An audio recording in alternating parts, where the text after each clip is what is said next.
opportunity segment today, the high cost of education, not for students, but for teachers. As teachers get ready for the school year, a lot of your kids probably heading back to school pretty soon.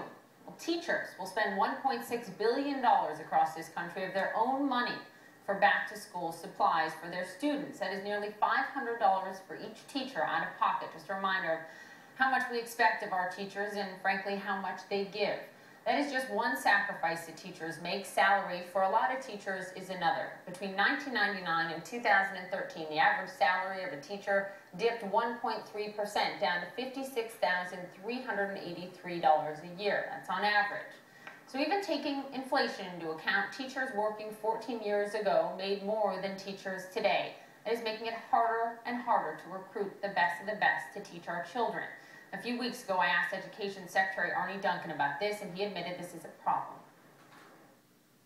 No one goes into education to become a millionaire. They want to help. But you shouldn't have to take a vow of poverty either. So you have places that are doing different things. Denver's done some interesting things with their teachers' contract, where great teachers can be master and mentor teachers and give more. And sort of respecting teachers as leaders and empowering them, that's a great way to both attract and retain. Danny Kofke joins me now. He was a teacher. He's the author of How to Survive and Perhaps Thrive on a Teacher's Salary. Thank you for being here.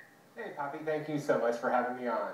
You heard what Secretary Duncan told me about empowering teachers, but is the fact that teachers are just going to have to keep accepting lower salaries despite the importance of our job, of their job? Because every single family that I talk to that is struggling with poverty, living in poverty, trying to get out, tells me the answer is education.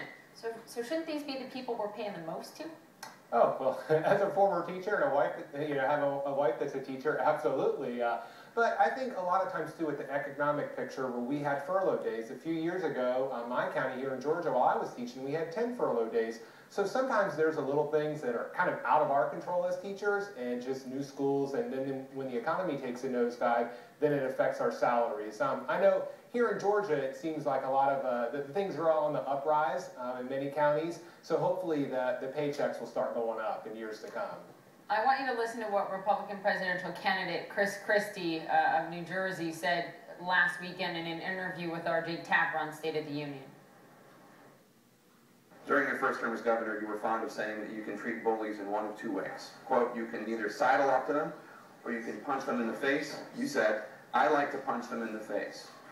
At the national level, who deserves a punch in the face? Oh, the National Teachers Union, who's already endorsed Hillary Clinton 16, 17 months before the election. Why? Because they're not for education for our children. They're for greater membership, greater benefits, greater pay for their members. And they are the single most destructive force in public education in America.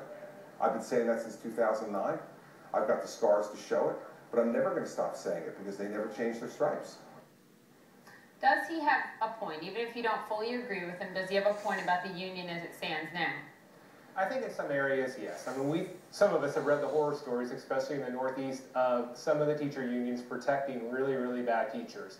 Here in Georgia, we're a right-to-work state, so we have a little union presence, but it's not as powerful as the one in the Northeast. So, yes, there are, like with anything, there is a minority of the teaching profession that probably shouldn't be in it. But those are the ones that we hear about. The majority of teachers are good teachers. They get into the profession first and foremost because they have a passion and want to make a difference in the world. There's not many teachers that I talk to that say, yeah, I want to get into it so I can have all these children and I have to do all this paperwork now and do all these tests.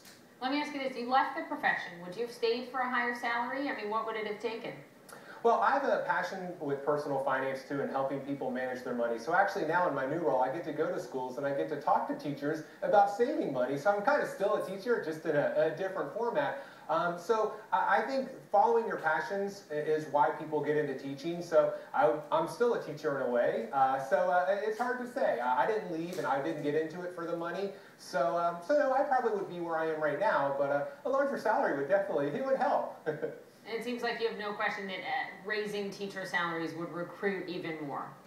Well, of course. If you're going into college and you see, okay, if I start off, I'm going to make this amount. If I go into the private world, if I'm a teacher, I'm going to make this amount. And a lot of people look at that and say, I'm going to start off where I'm going to make a little bit more money, especially